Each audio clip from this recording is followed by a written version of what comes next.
Buenos días, gracias por estar con nosotros en la entrevista de Canal 11 y Radio Visión Honduras. Me decía Fernando Arteaga que alguien le decía anoche en el Congreso, no, Fernando, es que la democracia es cara, 1.400 millones de lempiras para unas elecciones internas de libre, liberal y nacional. Vean bárbaros con el país. Si eso pasa, si logran meter eso, o lo aprueban los diputados, usted que nos está viendo o nos escucha a través de Radio Visión Honduras, piense para ir a votar. Vamos a ver también qué diputados se oponen a esto. Porque es un país donde las enfermeras piden aumento, los doctores que no trabajan, que no tienen trabajo, los profesores que también necesitan, que no hay medicinas, que las carreteras son problemas. Todavía hay lugares en Honduras que para llegar es como ir a Europa. Se ocupan 9, 10 horas porque los caminos son terribles. La educación tiene que mejorar su nivel. Pero gastar 1.400 millones en unas elecciones internas creo que es no tener conciencia de las dificultades que tiene este país. Para eso tengo hoy distinguidos invitados. Está el abogado Germán Leicelar, a quien saludo. Germán, buenos días. Buenos días, Raúl. Con gusto Siempre verte. Es un placer estar aquí y tratar de darle buenas noticias a los televidentes, ¿verdad? Aunque es una tarea difícil, pero es un gusto compartir con ustedes y gracias por la invitación. El abogado Lino Tomás Mendoza, que es analista político también y un conocedor de la política nacional. Lino.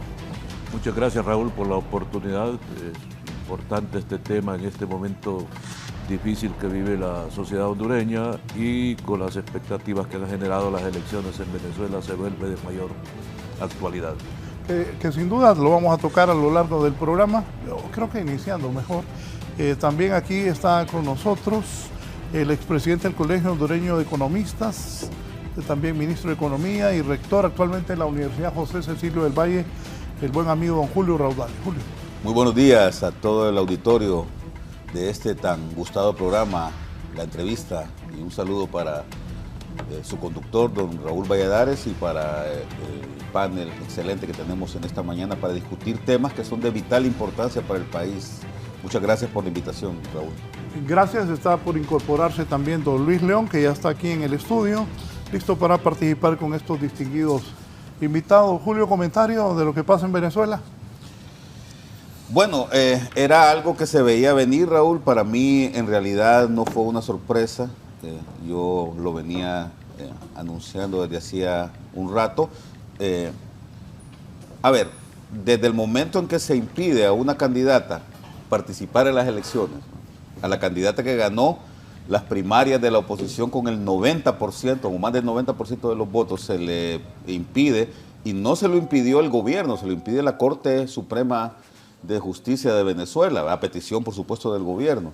Luego, cuando al candidato de la oposición, que al final se logró poner, se le impide anunciarse, o sea, se le bloquean absolutamente todas las posibilidades de ir a foros, de ir a debates, de participar en anuncios televisivos. Después, cuando además a la gente que vive fuera del país, que son 7 millones de personas, se les prohíbe votar, y de esas 7 millones de personas, solo 60,000 personas son autorizadas para participar en la justa. Y cuando se le prohíbe la observación electoral a las entidades más serias e internacionales como la OEA o la misma Unión Europea, y cuando además el candidato presidencial amenaza claramente diciendo que si no gana las elecciones va a haber un baño de sangre en Venezuela, ¿qué era lo que se podía esperar?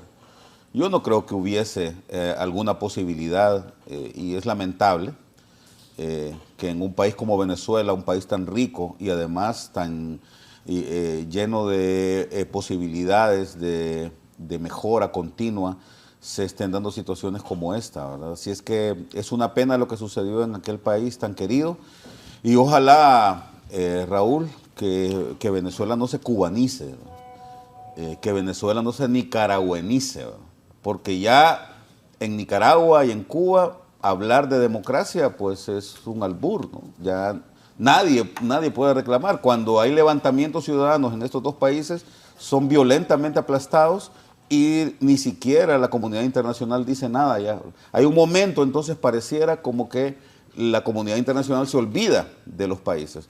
Ya sucedió con Corea del Norte.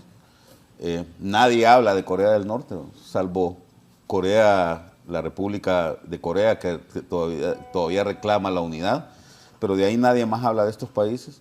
Y lo mismo sucede ya con Haití, con Venezuela y con Cuba, donde prácticamente nadie dice nada internacionalmente. La ciudadanía está absolutamente callada y su único recurso es escaparse del país, que es lo que ya hace tiempo también está sucediendo con Venezuela, ¿no? Sí, don Germán, para usted. Bueno, coincido con Julio y agregaría lo siguiente, ¿verdad? Es doloroso y lamentable ver cómo de unos lados y de otros lados y de arriba y de abajo y de donde viene, aparentemente a nadie le interesa, ya como gobierno o como fuerza política, respetar la voluntad del tal mencionado pueblo, ¿va? Que sirve solamente para efectos electoreros, para la campaña política, pero a la hora de los toques, como decimos aquí, por no usar la otra palabra, todo eso se olvida. Llegamos al mismo punto que decía Julio. Yo creo que no nos sorprendemos, aparte de los bloqueos de los vuelos, el rechazo a los observadores. Entiendo, según comentaban, que cerraron gasolineras en muchos lugares para que la gente no tuviera combustible para trasladarse y que la gente, a pesar de eso, se movió en caballo, en bicicletas, a pie o como se pudiera. Es decir, había toda una efervescencia en la gente que termina en una nada porque simple y sencillamente este hueso es mío y no lo voy a soltar. Y lo digo con todo respeto, pues no soy venezolano, no he estado ahí, no me constan, me refiero simplemente a través de los efectos noticiosos, pero pues lo doloroso es ver que este ya es un show de espejos, como los espejos de la feria, ¿va? Entonces la pregunta es, ¿cuál es el espejo que me toca a mí? Y tengo que verme bien en él, porque lo que se conocía como democracia e ideología se ha deformado a tal nivel que por eso menciono ese tema de los espejos. Y como hondureños creo que tenemos que revisarnos bien, peinarnos mejor de la forma que podamos y ponernos el mejor trajecito para ver qué espejo nos toca y ver de qué manera no se nos deforma aún más lo que ya se ha deformado. Sí, ¿qué me dice don Lino? Bueno, pues coincido con las opiniones. Recordemos que ya la oposición había controlado el Congreso en la elección anterior y el régimen convocó a una Asamblea Nacional Constituyente para debilitar el triunfo que había tenido la oposición en el Congreso y para tomar decisiones que sustituyen la actividad del Congreso. El hecho de que el órgano electoral esté concentrado en el mismo partido del poder, que no tenga participación la oposición, que no tenga la participación en las mesas receptoras de votos, que no tenga representación en los diferentes órganos, no se podía esperar menos. Recordemos que ya se está siguiendo el espejo de Nicaragua. En Nicaragua la oposición es constantemente detenida, mandada al exilio, perseguida, y hoy está ya Venezuela anunciando también la persecución de los principales líderes de la oposición, acusándolos para someterlos a la ley según ellos y fundamentalmente debilitando el sistema democrático, y ojalá esto no se desarrolle. El problema para Raúl y los compañeros que en el panel es que también ahora ya las potencias no responden por sus intereses geopolíticos en otros países. Entonces no te toco este país a cambio de protegerte el otro, y están dejando de desarrollar esos sistemas de imposición que le están haciendo mucho daño a las sociedades y principalmente al sistema democrático. Sí, don Luis León, bienvenido, y su comentario sobre esto. Buenos días, licenciado Raúl Valladares. Un gusto compartir con usted, con buenos amigos y con el pueblo hondureño. Yo creo que lo que pasó en Venezuela es el reflejo de lo que no debe pasar en nuestras democracias, pero que es lo que hemos permitido que pase por el control y manipulación que los políticos hacen a los sistemas electorales de los países. En América Latina hemos venido viendo en los últimos años que cada vez más los procesos electorales se vuelven conflictivos. Incluso Honduras se encuentra dentro de ese rango. Siempre estamos pensando que va a haber una crisis postelectoral, siempre estamos pensando que van a haber conflictos. Y eso pasa porque los políticos han deformado nuestros sistemas electorales. Los han acomodado a su gusto, han centralizado el poder, han decidido que el pueblo solo es una herramienta validadora de lo que ellos quieren. Digamos, el voto es más validador que realmente elector.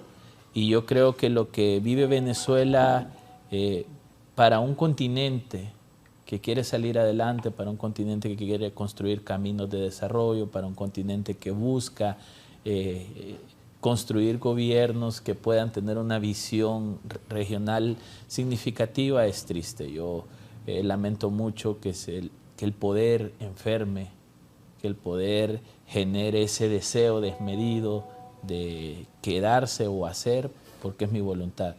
Para mí no hay más comentario que ese, Raúl. Es lastimoso ver cómo nuestras democracias cada vez más se convierten en autocracias. Sí, aquí don Ricardo Castillo Callejas me dice esto, voy a leerlo. Dice, bueno, aquí está.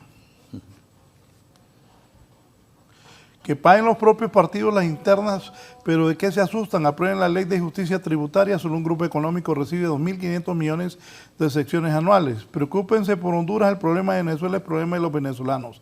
Hablamos como que Honduras está en la gloria. Bien. Julio, 1.400 millones quieren para las elecciones internas. Se ríe, Germán. Bueno, mira, yo... O sea, no hay empacho. Y te digo algo que conocemos todos aquí. Ayer almorcé con una persona que ha estado en eso, de la política, y le digo, ¿y esos 1.400 millones para qué son? La mitad para robárselo. Sí. Es cierto. No, pero... Bueno, qué pena que en la opinión pública circulen este tipo de especies, Raúl. A mí me parece que no debería ser. A ver, lo primero que hay que decir es que ese es el sistema electoral que nosotros tenemos, el que nosotros nos fabricamos, o el que se fabricaron nuestros políticos, ¿verdad? Porque yo no sé si estoy equivocado, pero entiendo que ayer se aprobó ya el presupuesto para el Consejo Nacional Electoral. Yo creo que el Partido Liberal presentó la moción. Yo hasta ahí me quedé anoche. No, entiendo que se aprobó por unanimidad. Sí se aprobó. Pero fue la moción. La moción. Entra a discusión el proyecto. Okay. Pero pero bueno, ya vemos por dónde van las obras, ¿no? Porque si se aprobó por unanimidad, es decir, si todos los partidos políticos que están en el Congreso aprobaron esta moción, entiendo que no va a haber ningún problema para que pase en el momento en que se ha discutido el proyecto de ley. A ver, y eso es lo que ha venido sucediendo también desde el año 2001, que se hicieron los cambios, hay que recordar, Raúl. Pero si eso pasa, pues yo quiero dejar constancia que al menos lo mencioné, lo dije. No estoy de acuerdo que le den 1.400 millones para esas elecciones internas, y que los hondureños juzguen a sus políticos si hacen eso. Bueno, pero yo vuelvo otra vez al punto. Son elementos que están en la ley, son elementos que son posibles vía ley. El problema acá es el tipo de leyes electorales que nosotros tenemos, ¿no? Sí. Porque si nosotros tenemos una normativa que permite este tipo de atropellos, mientras en las escuelas no hay electricidad, no hay agua potable, mientras las niñas y los niños de las escuelas no tienen una merienda para poder alimentarse durante su época de escolarización, mientras los hospitales están careciendo de los servicios más básicos que puede tener un hospital, mientras las carreteras siguen en un estado que no permite que el país adquiera más competitividad, estamos apostándole una cantidad exorbitante de dinero basados en la ley. Es que el problema es ese. Ayer leía yo... ¿No entendés que no hay dinero? Ayer leía un post de una persona en una de las redes sociales que decía, el problema en Honduras es que la ley no se cumple. No, hombre. El problema en Honduras es que tenemos leyes muy malas. Tenemos leyes de muy mala calidad y eso lo subrayan mucho. Daron Acemoglu y el profesor, el otro profesor de Harvard, en su famoso libro ¿Por qué fracasan las naciones? Las naciones fracasan fundamentalmente porque tienen leyes muy malas, porque tienen instituciones de mala calidad que son las que socavan el bienestar de la gente. Y esa ley electoral es una institución que socava el bienestar. Porque desde el momento en que el Estado tiene que garantizarle a un partido político el financiamiento para su campaña, desde ese momento es que vos tenés el desorden ya, Raúl. El otro día tuviste aquí, sentados aquí en estas mismas sillas donde estamos nosotros, a un par de personas que a mí me da vergüenza escucharlas, de unos partiditos de bolsillo que hay aquí, que aparentemente van a dejar de existir porque no tuvieron ni diputados ni votos, pero se pelean por estar en la lucha política porque saben que les van a dar plata. Y de eso viven los 4 años, ¿verdad? Entonces, a mí me da mucha vergüenza escuchar a personas, un partido naranja y un partido no sé qué, ¿verdad?, que no tienen ni 5,000 votos en las elecciones, ¿verdad?, peleándose porque saben que el financiamiento de sus campañas políticas y por supuesto de su modus operandi, de su modo de vida, deviene, y no estoy hablando solamente de esos partidos, de todos los partidos políticos, incluyendo los más grandes, ¿verdad?, no aprenden a buscarse sus propios recursos para financiar sus campañas, sino que esperan que el Estado, que la teta pública le financie sus campañas políticas, y eso es una vergüenza, pero lamentablemente es una vergüenza legal. Está en la ley y ellos pueden hacer uso de esa ley para financiar sus vidas y para mejorar su estándar. Bueno, extraordinaria exposición de Julio, porque realmente cuando se ve con la responsabilidad y la seriedad y el origen, da oportunidad de discusiones muy fuertes. Es que esto tiene un origen con las elecciones primarias de los partidos antes y después de la ley. Recordemos que antes los partidos practicaban elecciones internas y ganaba el que depositaba la mayor cantidad de papeletas que no reflejaban el voto del elector. Y luego los políticos se ponen de acuerdo con el fin de evitar la imposición de candidatos a través de elecciones amañadas y regulan lo que son las elecciones primarias. Y es ahí donde Julio dice está determinado en la ley. Y es donde la ley establece que las elecciones primarias son financiadas y son coordinadas por el Consejo Nacional Electoral. Y eso, reitero, viene el origen por las imposiciones. Recuerdo que en una elección primaria del partido, una candidata, alcalde de Comayagüela, sacó votos equivalentes a los votos de todo el país, porque depositaba la mayor cantidad de papeletas en la Junta Receptora. Ahí es donde hubo una denuncia y una oposición permanente que los partidos abusaban de las elecciones internas, y es donde se legisla ya para que los partidos pongan sus candidatos a través de elección del voto directo, celebrando elecciones primarias. Y para garantizar estas elecciones primarias es que se establece que sean coordinadas por el órgano electoral y sean financiadas por el órgano electoral. Malo o no, ya está, bien lo decía Julio, determinado en la ley. Lo que hay que buscar es que esto sea transparente, se cumpla con el objetivo, porque no ha sido suficiente. Recordemos que se sigue amañando las elecciones primarias, pero debería de establecerse estas discusiones para fortalecer el sistema democrático y no solo para descalificar. Germán. Bueno, coincido plenamente, solo que quiero agregar un elemento más. El problema no es que esté en la ley. Hay derechos que están transcritos en un montón de lugares y no significa que los voy a ejercer hasta las últimas consecuencias o más allá de sus consecuencias, que es lo que estamos viendo, ¿no? O sea, estamos claros de que hay una deficiencia, y fuera de la deuda que va a generar semejante presupuesto, la deuda primaria es que no hemos hecho las reformas electorales en ninguna de las direcciones, ¿no? Ese es el primer elemento.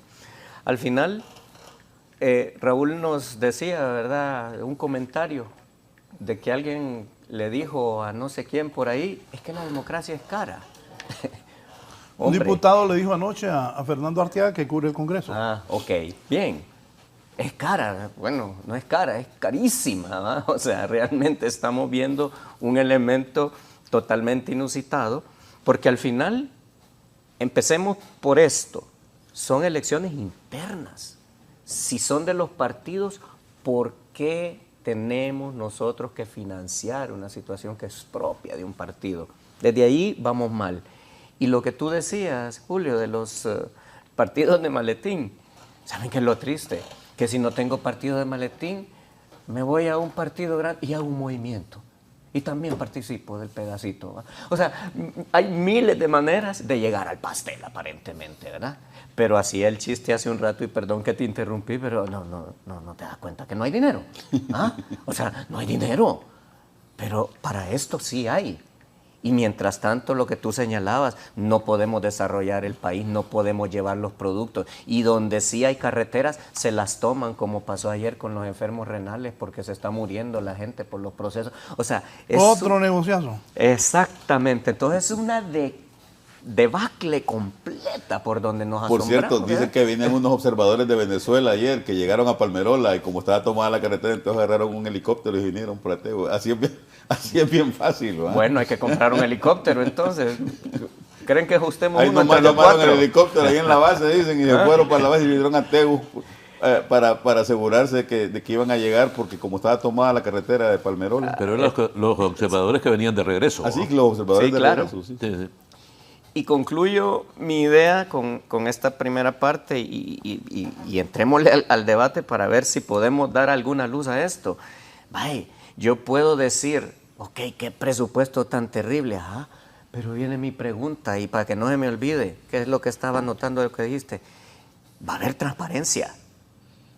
Por eso hay que luchar por la Va a haber transparencia. transparencia en eso. Va a ser una elección pulcra y limpia. No va a servirle a los partidos para catapultarse y decir, mire, tengo 1,5 millones de votos, aquí está, yo soy el poder político del país y además se lo estoy pagando yo. ¿Ah? Segundo, vamos a tener una debida rendición de cuentas de ese dinero. No, yo creo que no va a haber una rendición de cuentas como nunca lo ha habido. Tercero, va esto a generar un proceso de equidad, de acceso a todo el que realmente quiera votar, porque es un derecho del pueblo y es caro, pero pagamos lo que sea porque el pueblo tiene derecho a ir a votar por nosotros. Hago la pregunta. Siguiente, va a haber eficiencia, va a haber efectividad en ese proceso. Fabuloso. Ya lo siento hasta barato de todo lo que estoy diciendo ahorita. ¿Ah? Y luego, después de decir que era barato, me pregunto, tenemos otras prioridades, tenemos otras necesidades. ¿Ah?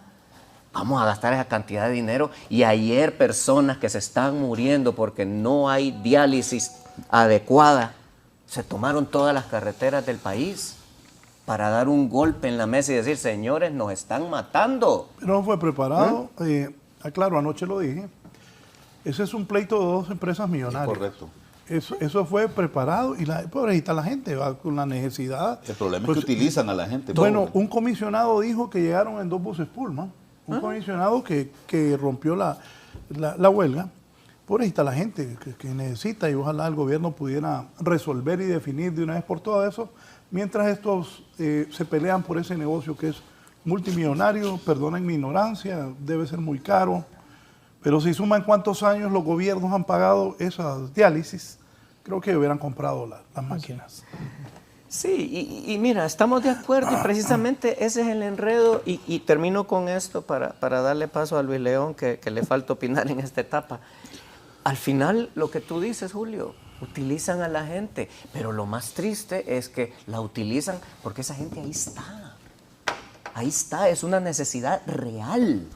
No es un invento, no es que agarré a un par de agitadores y los puse en un terreno baldío para ver si me quedo con él. No, es gente que efectivamente se está muriendo. Y cuando te das cuenta que la vida de una persona es moneda de cambio para todo esto que estamos mencionando, Dios mío, me dan ganas de agarrar una bolsita de papel como el hijo de Silvestre, ¿te acordás? ¿Va? Que se ponía una bolsita porque le daba vergüenza, ¿va? Todo lo que estaba ocurriendo.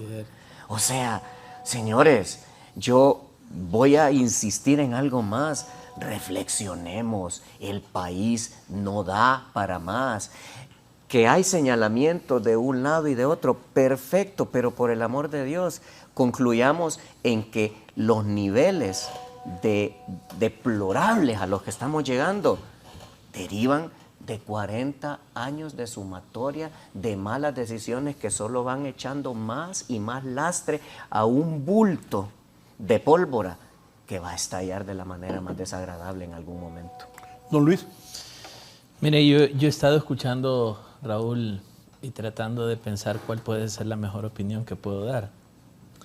Quiero partir de algo que escuché ahorita que venía en camino. Escuché a uno de los consejeros en la radio diciendo que ha estado viendo y escuchando cómo los analistas han estado atacando desde ya a la institución electoral, generando desconfianza y generando dudas en la población. Le aclaro algo. Ayer sentado donde está don Julio Raudales estaba don Julio Navarro. Don Julio Navarro, del Consejo Nacional Electoral, que representa Libre. Y él dijo, no estoy de acuerdo que gasten 1.400 millones en elecciones internas. Sí, es solo para... Sí, no. Yo sé que porque usted relataba lo que escuchaba de esa autoridad. Y él decía, no, miren, con todo lo que se está diciendo, que un montón de dinero, le están generando desconfianza al pueblo hondureño, la gente desde ya está pensando que va a haber un proceso electoral fracasado. Se me quedaba reflexionando yo ahora mismo, que es que el problema es que las mismas instituciones y los mismos políticos han causado la desconfianza. Digamos, el problema que tenemos es un problema de concepción de cómo manejar un proceso electoral. Mire qué interesante, Lino puede dar fe de esto. Cuando se creó la deuda política, se creó para evitar de que crimen organizado, que mafias de poder, que grupos de poder o grupos fácticos, digámosle, financiar a los partidos políticos para que no estuvieran con una agenda vendida. Se le decidió cargar al pueblo hondureño el financiamiento de los partidos políticos a raíz de buscar transparencia y honestidad en los partidos.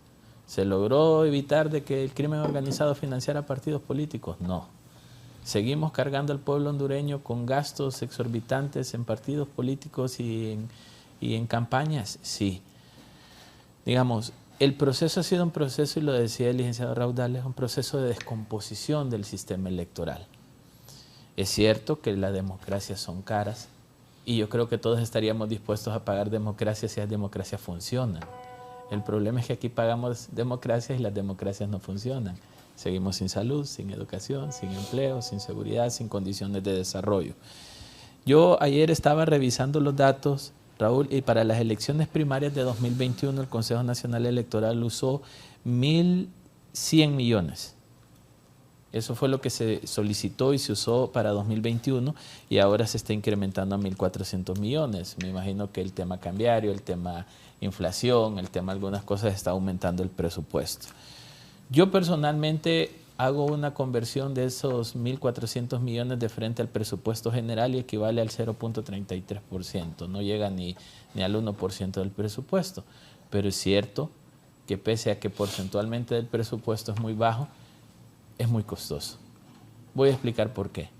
Las elecciones generales de 2021 nos costaron 1.600 millones, 200 millones menos de los que nos va a costar la primaria de este año. En esos 1.600 millones se financió el proceso para 14 partidos políticos. Con 1.400 solo vamos a financiar 3. Me parece totalmente fuera de lugar. Primero, porque la cantidad de centros de votación son menos, la cantidad de juntas receptoras de votos son menos, o sea, pasamos de 18.000 a menos de 9.000, es la mitad. Entonces, digamos, ¿por qué necesitamos financiar tanto? Y ahí yo estoy claro y yo apoyo a Raúl. El dinero es que es un negocio ahí para los partidos políticos. ¿Por qué? Porque les damos un montón de dinero, porque la ley dice que el Consejo Nacional Electoral solo debe ser un gestor del proceso primario, que quien es propietario, quien lo administra y quien lo ejecuta son los partidos políticos. Por eso las limitaciones que tiene el Consejo Electoral en cuanto a intervenir a problemas de partidos políticos es muy baja. debe entregar el dinero para que los partidos se ejecuten. Ahí podemos meter en el campo de discusión un montón de cosas, el sistema de transmisión, cómo se van a manejar las mesas, cómo se van a componer, podemos meter un montón de cosas en la discusión. Pero el punto es simple, 1.400 millones para financiar 8.000 y tantas juntas receptoras de votos, las papeletas y el sistema de transmisión. Yo siento que sí está fuera de lugar. Primero porque ya se dijo que tenemos problemas más importantes. El otro tema es que si decidimos no financiarlo, entonces no va a haber procesos electorales. Esa era la pregunta que le iba a hacer. Digamos, entonces no lo financiemos porque mucho dinero, no va a haber procesos electorales. ¿Y qué nos va a pasar si no hay procesos electorales? Yo concluiría, Raúl, en este primer aporte que estoy 100% de acuerdo con mi profesor Julio Raudales.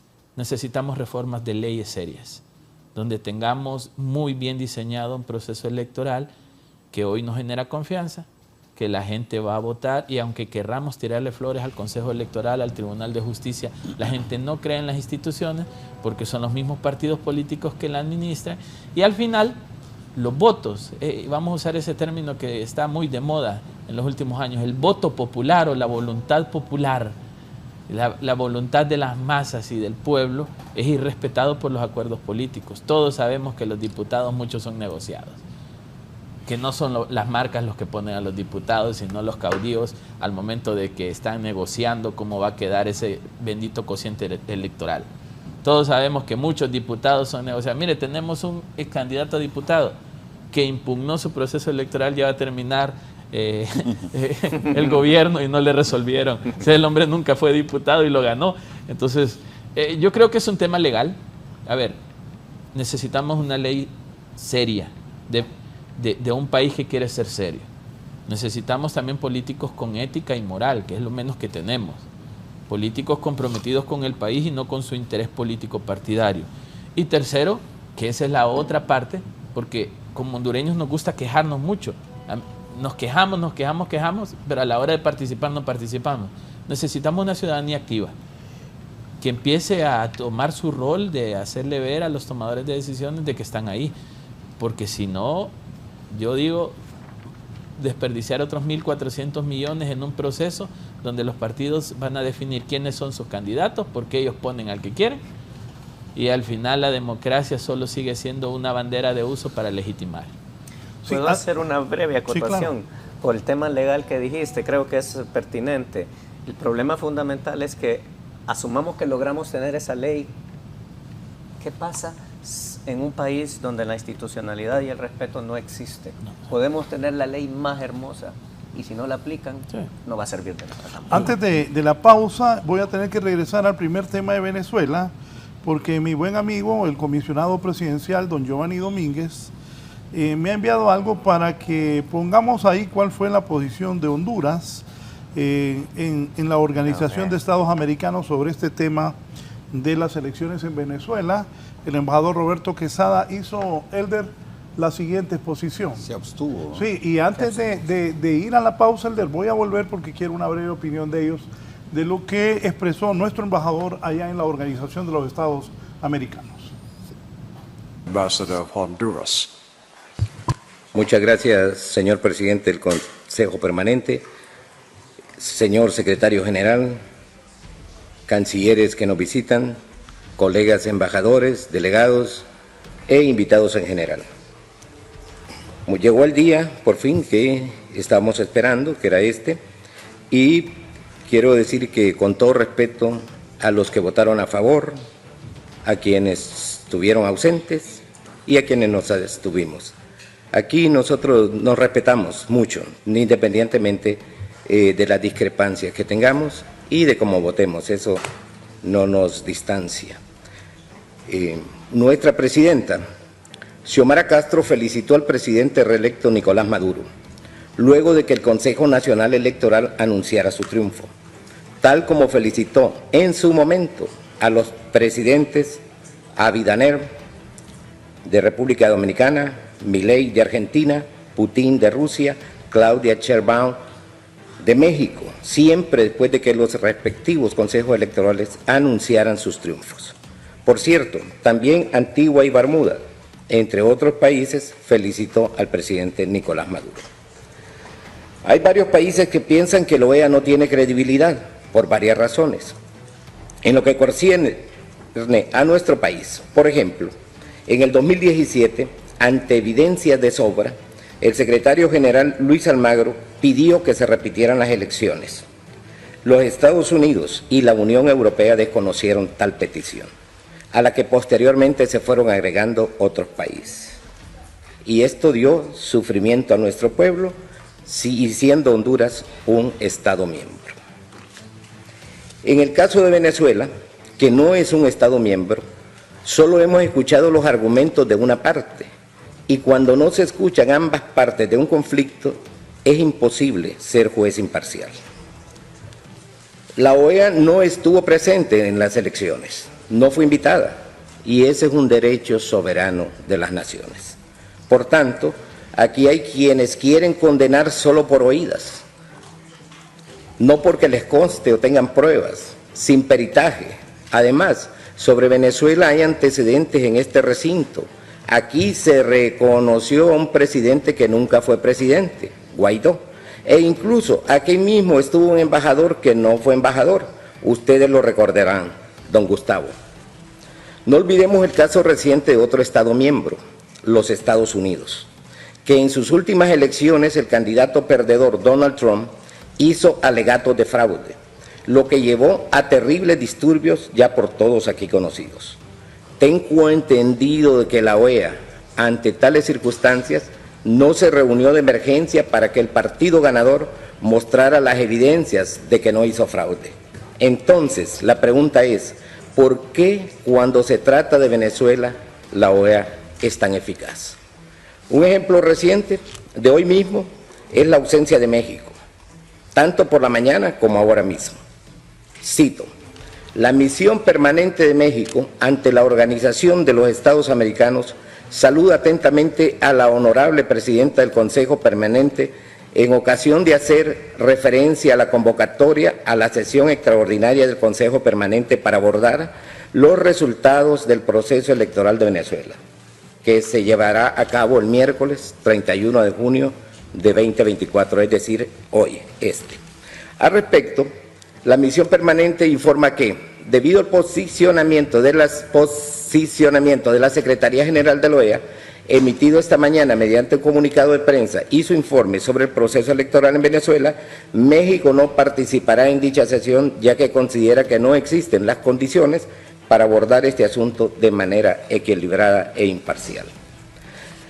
Si analizamos lo expuesto por México, con todo respeto, pero con toda firmeza, señor presidente del Consejo Permanente, señor secretario general, colegas embajadores, delegados e invitados, esta reunión ya no tendría razón de ser, puesto que el pronunciamiento referido ha tenido amplia difusión y la gente asume que esa es la postura de los Estados miembros, aun cuando no lo sea. Estando las cosas así, desde ya cualquier resolución ha perdido relevancia. La votación de esta tarde, con todo respeto para los que votaron a favor, a quienes nos abstuvimos y a los ausentes, ha disipado cualquier duda y dejado en claro la postura de este Consejo Permanente. Muchas gracias. Bien, el embajador Roberto Quesada. Julio. Bueno, mira, yo creo que muchas de las cosas que dijo el embajador Quesada son absolutamente ciertas. La OEA, en primer lugar, ha sido un organismo absolutamente anodino a lo largo de su historia.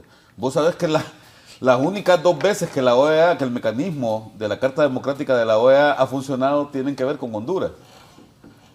La primera vez fue con la guerra Honduras-El Salvador, en donde la intervención de la OEA fue totalmente correcta y por eso se pararon las acciones bélicas en aquel momento. Y la segunda vez fue cuando el golpe de Estado, ¿no?, que la OEA sacó a Honduras, le aplicó la Carta Democrática, ¿no?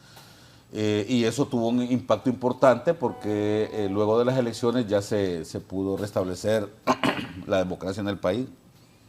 Pero solo esas 2 veces ha funcionado. El golpe de Estado contra Salvador Allende en 1973, la OEA no dijo esta boca es mía, no dijo nada.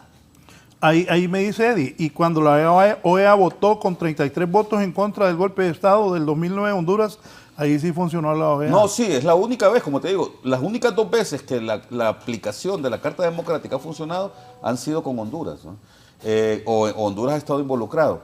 Pero quiero decir además que es una pena, por ejemplo, que Venezuela no esté sentada en la OEA en este momento y que hayan tenido a Juan Guaidó o al representante de Juan Guaidó sentado ahí, cuando todos sabemos en lo que terminó ese proceso de Juan Guaidó. Entonces yo creo que a estos organismos internacionales les falta un poco de seriedad a la hora de abordar estos elementos, ¿verdad? Y como bien decía el embajador Quesada,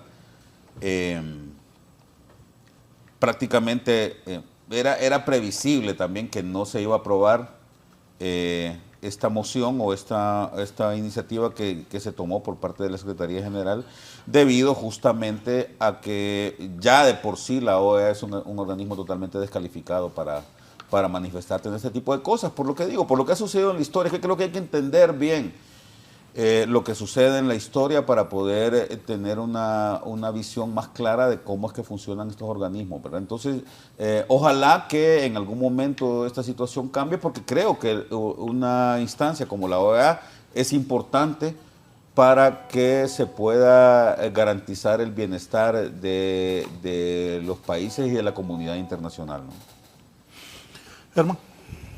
Mira, yo estoy de acuerdo con Julio, solo agregaría algo y voy a tratar de ser breve. Hemos llegado a una suerte de manipulación de cada criterio y cada concepto que ya hemos perdido la visión de cuándo aplican las cosas. Por ejemplo, si te digo, macho que respinga, chimadura tiene, ahí murió, ¿ah? Pero luego cuando hay otro silencio, vengo y te saco, es que el que calla otorga, ¿va?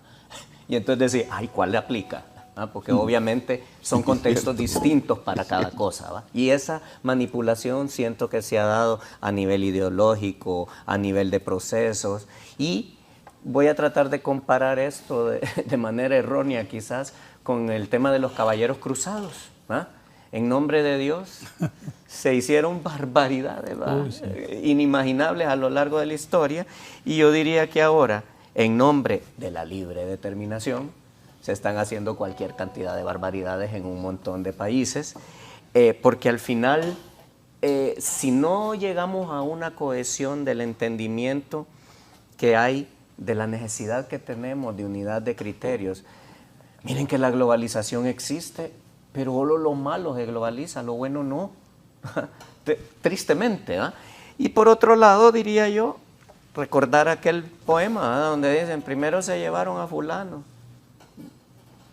y a nadie le importó, ¿eh? Ni a mí, ¿eh? De ahí se llevaron a sutano, de ahí a mengano, se llevaron al vecino, hoy me llevan a mí y a nadie le importa. Y eso es lo que está ocurriendo en el mundo, y por eso se nos está arrastrando en direcciones tan nocivas donde la humanidad pareciese haber perdido su razón de ser humanidad. Sí, Lino. Sí. La OEA no ha tenido el comportamiento de su propósito fundacional, y era establecer sistemas que garantizaran los procesos democráticos y de fortalecimiento de la institucionalidad de los estados. Y ahora se desarrolla en base a las concepciones ideológicas. Si se suman los países que se ubican en la izquierda, se vota conforme a los países de la izquierda; si está a la derecha, se vota conforme a los países que gana la derecha. Y ha perdido pues ese concepto de institucional, de formalidad, de seriedad, y las opiniones de los secretarios generales están sesgadas dependiendo la ideología que representa, y eso ha debilitado definitivamente la Organización de Estados Americanos, al tener comportamientos ideológicos y no de sustentación, de fortalecimiento de los estados de derecho. Luis. Yo creo que la OEA en los últimos años se está enfrentando a un fenómeno que no estaba acostumbrado. Digamos, el incremento de gobiernos de izquierda en América Latina está generando un contrapeso en las decisiones internas de la OEA. Antes era un poco más fácil operarlo porque era la derecha latinoamericana, ¿no? No, eran los Estados Unidos. O los Estados Unidos. Los que decidían. Exacto. Entonces, ahora con la gran cantidad de gobiernos de izquierda dentro de la OEA, le genera un desbalance. Y la OEA ahora se ha visto forzada, justo lo que dice Lino, a tener que tomar posiciones o izquierda o derecha, porque está claro que también tomar una posición neutro es tomar una posición, entonces al final hay que quemarse para un lado. Y yo creo que al final la OEA tiene que empezar un proceso de reconstrucción, especialmente de la confianza de los Estados miembros. Digamos, cuando uno ve la reacción de todas las personas que... Lo que dijo el presidente de México fue fuerte. Sí, fue fuerte, Sí. digamos. Que no sirven para nada, les dijo. Exacto, los mismos Estados miembros. Incluso aquí en Honduras, la OEA, después del golpe de Estado, quedó sumamente deslegitimada y eventualmente con la implementación de la MASI se trató de recuperar un poco de confianza por parte de la OEA. Pero la OEA todavía sigue localmente en una posición no de mucha credibilidad. Entonces, digamos, el problema es que perder la credibilidad es fácil, recuperarla es lo difícil.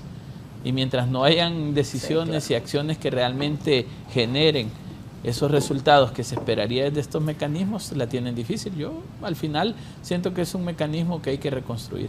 Bien, don Ricardo Castillo dice, jajaja, leyes muy malas, malas son los políticos y las personas que lo permiten, excelentes panelistas.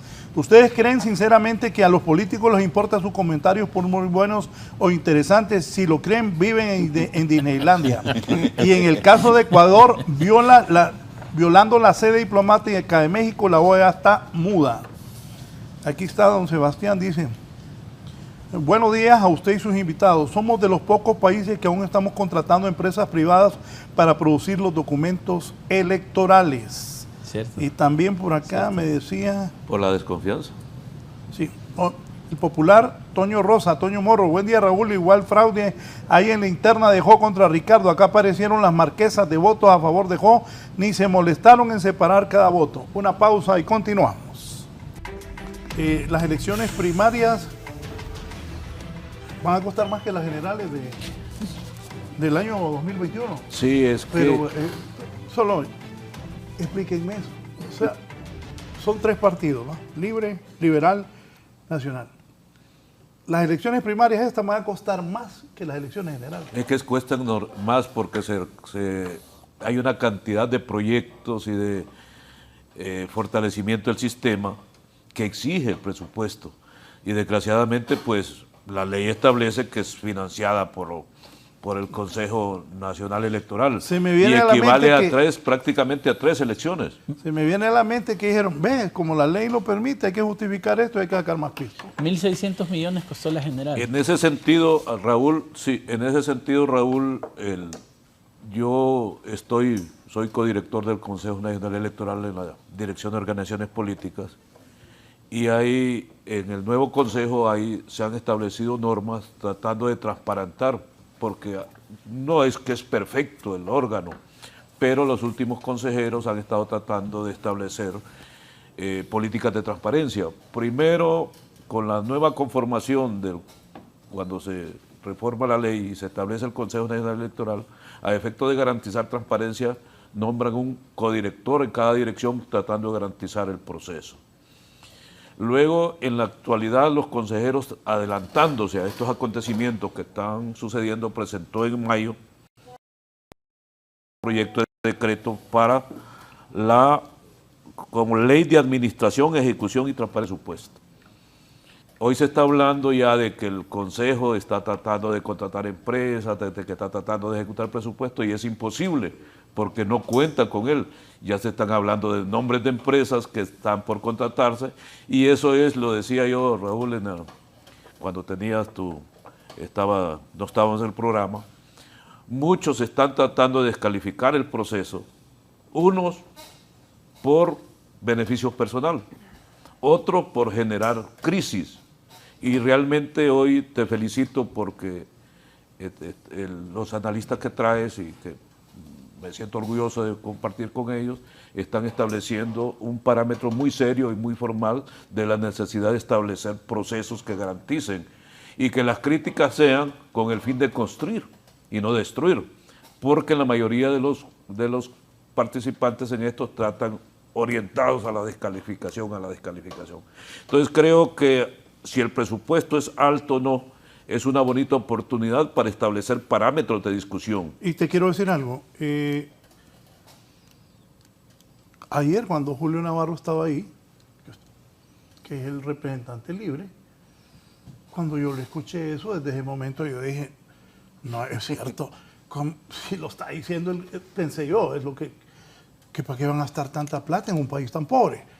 Como dice bien el abogado Lino Tomás, la ley lo permite, pero yo acompaño lo que dijo Julio Navarro ahí. Si pudieran buscarme lo que dijo Julio Navarro ahí para ponerlo después, que en un país tan pobre, es más, lo interpretó mal uno de los panelistas, porque Julio dijo gastar 1.400 millones en unas elecciones internas que ya se sabe quién va a ganar, porque lo que quiso decir que Partido Liberal Libre y Nacional son pocos los que tienen las posibilidades de ganar.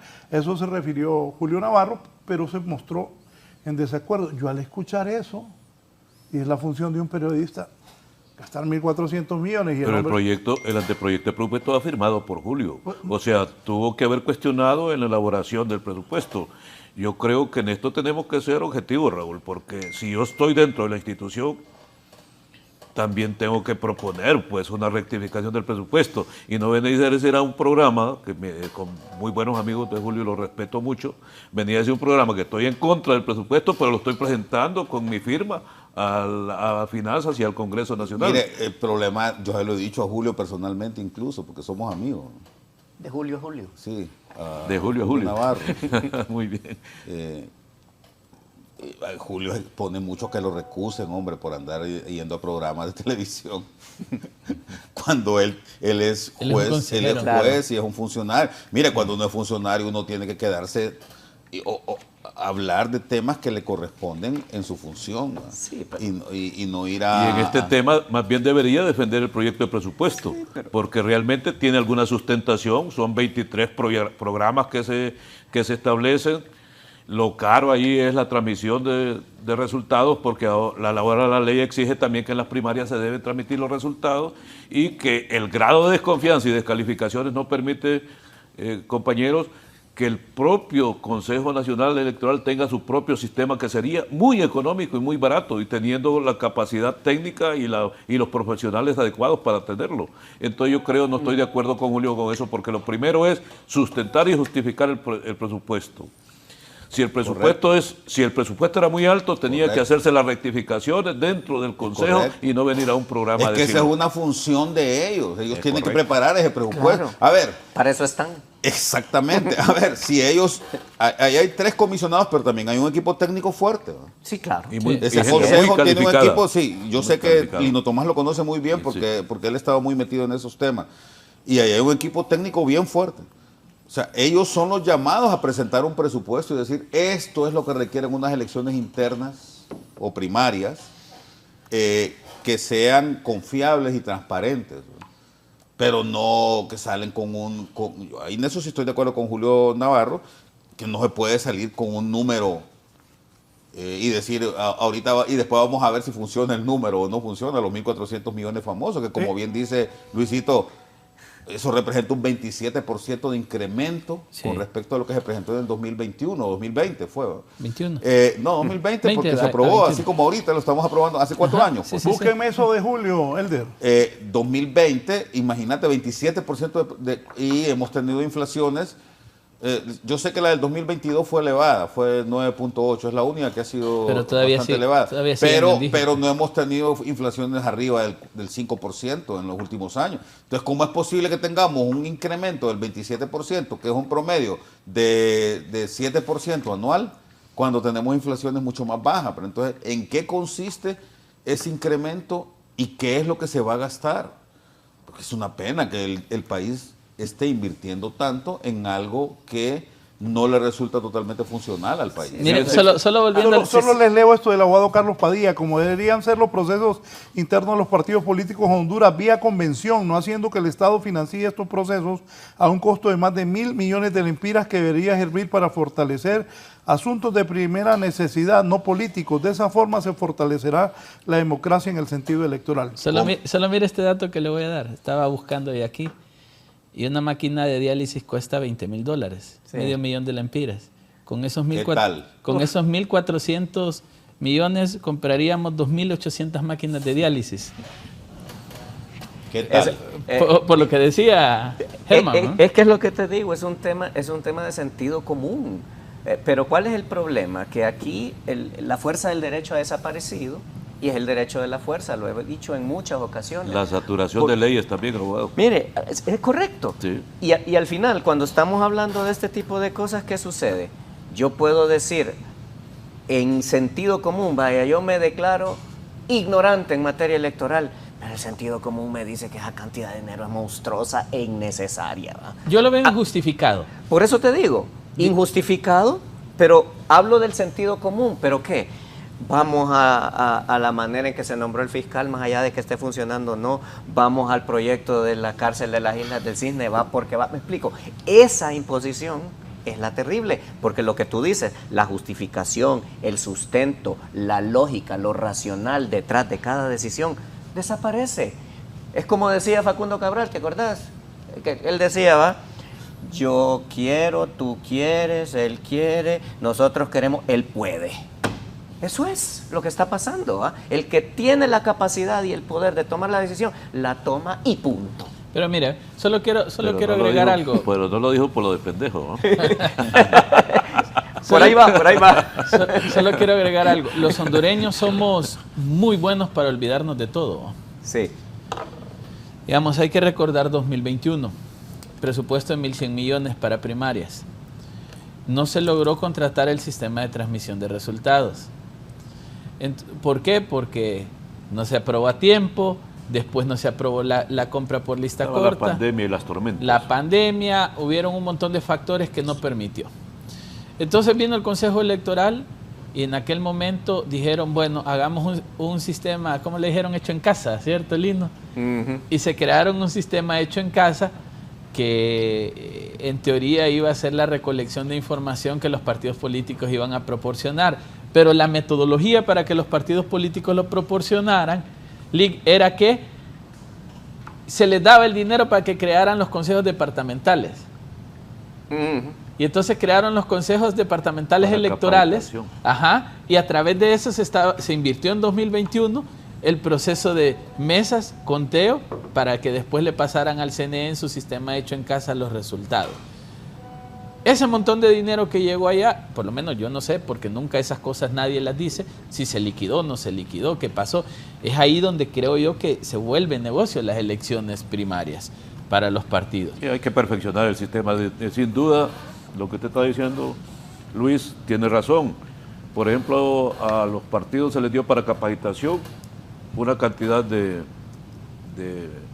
dinero para capacitar sus delegados a mesas electorales. Entonces, ¿se liquida o no se liquida? ¿Cómo se perfecciona eso? Entonces son los asuntos a resolver. Y lo que plantea Raúl con mucho criterio, ¿es mucho dinero?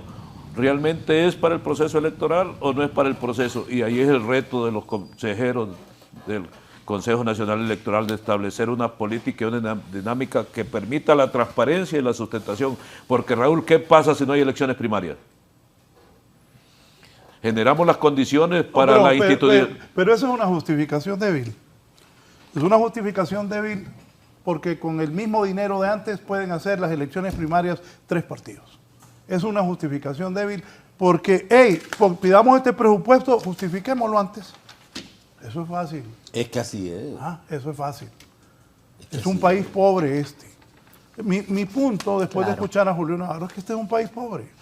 Yo no estoy en contra de los consejeros, estoy en contra de que se gaste tanto dinero en un país tan pobre. Un país tan pobre. No sé que yo comparto ese criterio, Raúl. O sea, yo no estoy aquí. Claro que deben haber elecciones internas, que debe haber democracia, que el que gane las elecciones debe, si gana Libre, que sigan en la presidencia, si ganan los liberales, si gana el Partido Nacional, si gana un independiente. La democracia debe prevalecer en Honduras, pero no el gasto de tanto dinero en un país tan pobre. De hecho, el coordinador de Libre, Mel Zelaya ha dicho lo que en broma aquí repitió el abogado Leicelar, no hay dinero. Ay, si no hay dinero, ¿cómo gastar 1.400 millones en elecciones internas? Mira, pidamos más, presentemos la documentación, ¿cómo justificarlo? Eso es más fácil. Pero lo que no es fácil es que nosotros, los hondureños, salgamos de la pobreza. Pues un país tan pobre como nosotros, gastando dinero en política y política, ¿cómo se avanza? Si ya le O dimos, sea, mi punto es ese, no. si ya le dimos la deuda política a los partidos, ellos deberían financiar lo de la deuda política, por ejemplo. Pero ¿dónde viene el negocio? Solo para redondear y no abusar del uso de la palabra.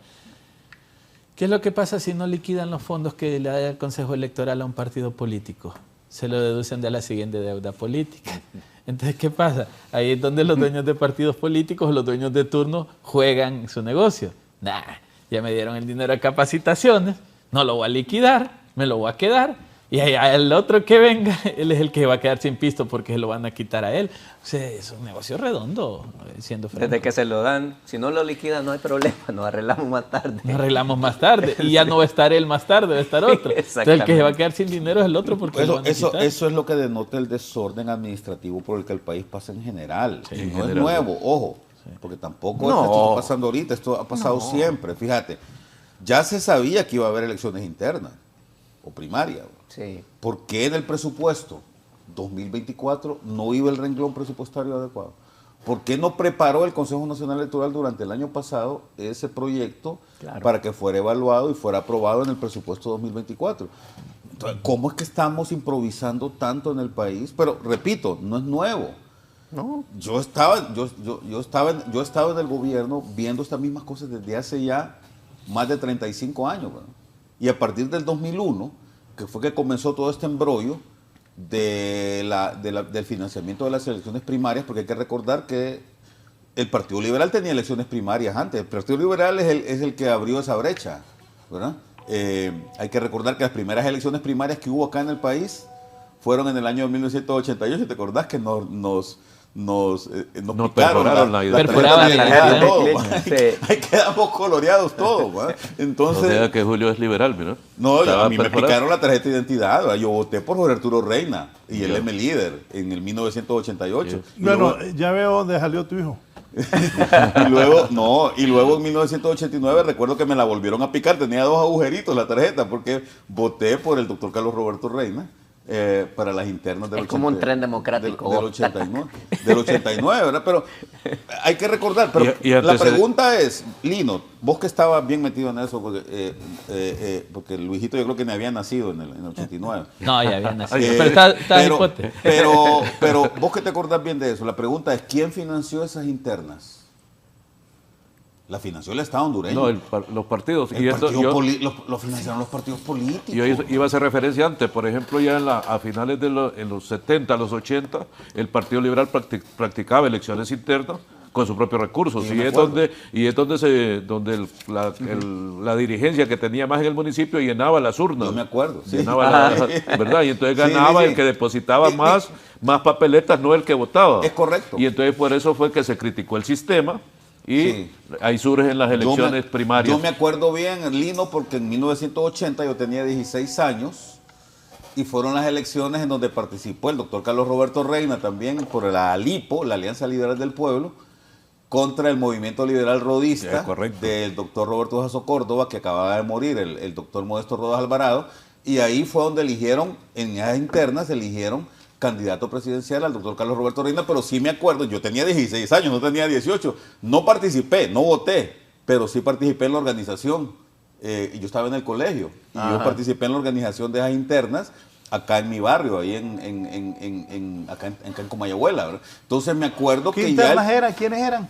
eran el doctor Era Carlos Roberto Reina por la Alianza Liberal del Pueblo. Por el movimiento liberal rodista. Es que te había escuchado mal, le oí Carlos Roberto Reina. No, Estás loco. no. Dije yo, no, la está tirando, espérame, hipote. El doctor Carlos Roberto Reina participó por la LIPO, ¿verdad? por la Lino? Alianza Liberal del Pueblo, Participó correcto. por la LIPO y perdió esas elecciones internas contra el doctor Roberto Jasso Córdoba, que fue a la postre elegido presidente de la República en esas elecciones del 79-80, no me acuerdo si fueron 79-80, ¿verdad? Ya me falla la memoria, pero yo recuerdo que yo participé porque a mí desde entonces me gustaba la política, yo escribí en el periódico del colegio también sobre política, ¿verdad? Entonces Solo una cosa, perdón, la exministra de Economía y expresidenta del Consejo hondureño de la empresa privada, la doctora Yulia Jandal, me dice, muy bueno su punto sobre ese doloroso gasto en primarias ante una democracia casi desaparecida, un gasto innecesario. Sería bueno buscar un proceso de conciliación de los partidos políticos en ese tema y demostrarnos al pueblo que les preocupa este tema sumamente de interés nacional. En su programa, las justificaciones de peso de sus panelistas lo avalan. ¿Decía Julio? No, de acuerdo, totalmente de acuerdo con la doctora Juliet. Y repito, si en aquel momento, porque ya lo mencionó Lino, es cierto, había mucha trampa porque las elecciones se dejaban totalmente a la discreción de los partidos. No, eran estilo universidad. Yo pienso que el consejo podría tomar una cierta acción para garantizar que las elecciones sean limpias, pero que las financien los partidos. Muy bien. Y que los partidos las hagan por ellos mismos, ¿verdad? Esto surgió de lo siguiente. Vamos con don Julio. Elder. Yo me referí al problema de seleccionar candidatos a raíz de lo que dijo el abogado. Gastar 1.492 millones en una elección primaria en Honduras, que de 14 partidos solo van 3, y que todos sabemos históricamente que quien ganan las primarias son los que tienen la estructura partidaria en los 298 municipios. Mire, eso no es una barbaridad que he dicho yo. A mí me duele ir a gastar 1.500 millones en saber quién va a ser el candidato del Partido Nacional cuando ya se sabe quién tiene las estructuras del Partido Liberal o del Partido Libre de los que participan. ¿Por qué no participan los otros y hablamos de democracia? Frente a frente. Bien, aquí está encendido el debate. Que se ha perdido toda frontera de respeto a cosas que son básicas, a mi criterio, pero no sé si sirve de mucho. Porque vaya, lo que dice doña Julieta es correcto, pero hombre, con la capacidad de conciliación que han mostrado los partidos políticos, pensar que van a conciliar eso cuando hay un paquetito de 1.400 millones está como en chino. Bien, Mel Zelaya dijo, no hay dinero, pero están con 1.400 millones para las elecciones internas. Dice el representante Libre que él no está de acuerdo con eso. Volvemos en un momento.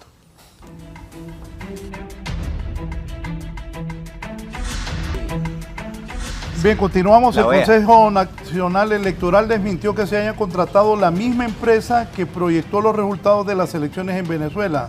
¿Se debería continuar con los mismos servidores del proceso electoral anterior? Lino, si nos explicas la posición del Consejo ahí.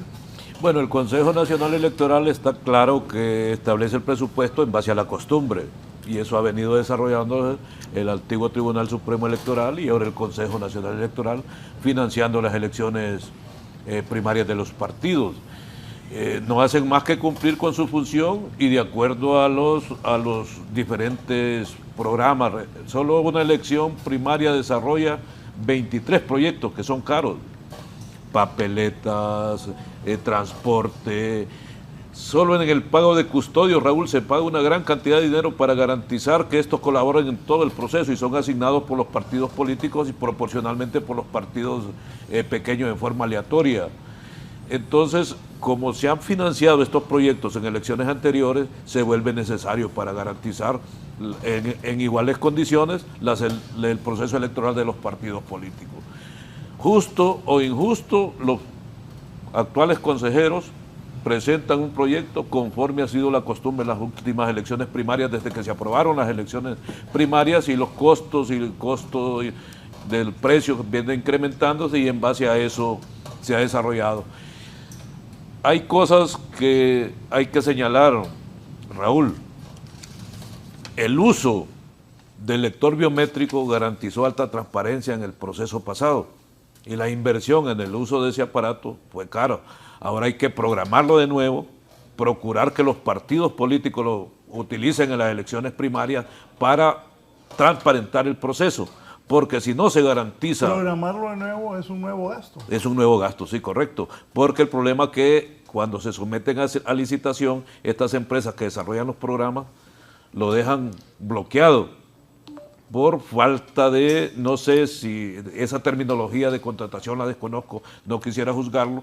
Entonces hay que establecer una nueva programación eso también incluye altos costos. Pero a lo que me quería referir... Solo esto, ¿la transmisión de los resultados es lo más costoso de cada proceso? Sí, es caro porque como hay mucha desconfianza y descalificación a nivel de nuestro país, nos ha permitido, Julio Navarro tuvo la iniciativa desde que llegó de implementar dentro del Consejo Nacional el sistema de transmisión de resultados, a efecto de abaratarlo y que fueran técnicos nacionales con la tecnología apropiada, que tuviéramos ese proceso, pero la descalificación entre los políticos, las dudas y la falta de fortalecimiento del sistema democrático no lo permitió. De aprobarse este presupuesto para esas internas, ¿sería el proceso electoral más caro de la historia?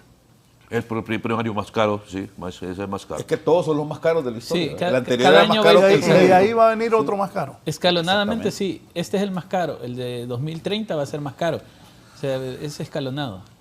Y eso sí, pero digamos, yo quiero abonar a lo que decía Lina, es que, digamos, se compró el lector biométrico, tenemos todos los aparatos ahí. Tenemos 20.000 aparatos. Pero resulta que las malas negociaciones de los contratos hacen que, aunque es como que usted comprara un celular y lo compra con una compañía de telefonía y después usted lo quiere pasar a otra, no puede, tiene que hackearlo.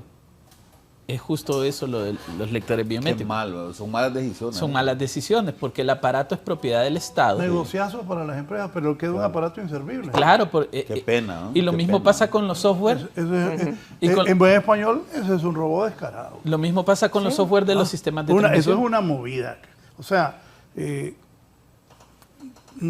bueno, sí lo voy a decir.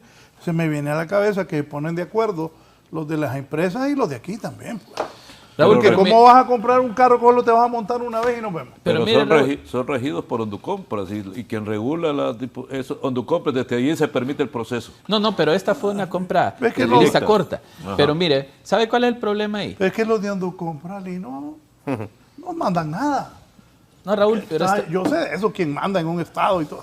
No nos fallemos, man. Raúl, pero esta fue una compra por lista corta. Demasiada tela que cortar. Esta fue una de lista corta. Así es. Recuerden que se envió a 10 empresas la invitación y solo 6 postularon. Mire, y el problema es el siguiente, Raúl. Tenemos todos los aparatos que hay que reprogramarlos. Solo este de Roberto Callejas, el Zarco Callejas. Buenos días, Raúl. Si un partido solo inscribe una corriente, esta debe inscribirse automáticamente como la oficial. La representación en las mesas electorales, tanto en las primarias como en las generales, debe estar en el Consejo Electoral a través de una comisión externa y otros, pero no sé cuántos de los panelistas han manejado un proceso electoral. Yo he estado involucrado y realmente que es una debilidad del sistema. En las elecciones primarias de los partidos, si no se mejora en la próxima elección, vamos a tener la misma duda. Si en un departamento, un municipio, solo tiene capacidad de estructura, un movimiento, él es el que acredita el delegado de la mesa electoral. Si no se utiliza el aparato biométrico, como no se utilizaba en las elecciones primarias anteriores, el resultado viene abultado. Se llena la urna, se adultera el acta y cuando viene al Consejo Nacional Electoral ya viene el resultado. Entonces ya no es culpa del Consejo Nacional Electoral, es culpa de los partidos políticos, del partido político. Sí, solo valida el consejo, pero ya viene el proceso adulterado. Entonces, es lavado de votos. Es correcto, es como el famoso voto rural. Somete al Consejo, al Tribunal Supremo Electoral en aquel entonces, pero ¿dónde estaba el problema? Habían casi 2 millones de hondureños censados que aparecían en el censo en los municipios. El Partido Liberal y el Partido Nacional, después de las elecciones, no acreditaban el total de representantes de las mesas electorales. En las elecciones del 2013, el Partido Liberal no pudo acreditar 6.000 delegados a mesas electorales y el Partido Libertad y Refundación cerca de 3.000. Julio Navarro tiene esos datos. En las últimas elecciones generales, ¿qué pasó con el famoso voto rural? Ya viene adulterado el proceso porque solo el Partido Nacional podía acreditar delegados en los departamentos en el área rural. Claro. Entonces el impacto lo sufre el Tribunal Supremo Electoral, pero el resultado ya viene en ese momento mesa electoral. Entonces son los procesos que hay que rectificar. Próxima elección primaria, si no utilizamos lector biométrico, va a ser el mismo resultado y las dudas del proceso va a ser en las mismas condiciones. Pero es lo que yo quería cuadrar ahí. ¿Sabe qué problema tenemos? como ahorita hay que reprogramar estos, y se lanza una licitación para reprogramar, que otra vez va a tener que ser por lista corta por el tiempo y debe aprobarla el Congreso Nacional. Y mire, Lick, ¿sabe cuál va a ser el problema? Que le tiramos la licitación. Van a venir las empresas y van a decir, sí, yo puedo reprogramarlo, pero ese dispositivo que usted tiene no funciona con nuestro software. Tienen que comprar otro dispositivo. Además, si hay voluntad de los partidos políticos de implementarlo, ¿por qué esta decisión de los partidos? Porque en las primarias no es obligatorio, son en las generales. Es correcto. Entonces, ahí viene el otro problema. ¿Qué le va a quedar al Consejo Electoral? O comprar otro paquete de electores biométricos para la empresa que gana la licitación, o tener que dársela a la anterior para que programe. O sea, pero mira, Luis, el cruce absurdo. Estamos hablando de internas manejadas prácticamente por los partidos, pero donde se involucra el Consejo Nacional Electoral. Y en la al revés, en la general es el Consejo Electoral, pero está manejada por los partidos políticos de fondo. Sí. Entonces ahí hay un traslape absurdo, y usted mencionó, Lino, una parte que no hemos mencionado, el censo. Ni siquiera tenemos depurado el censo.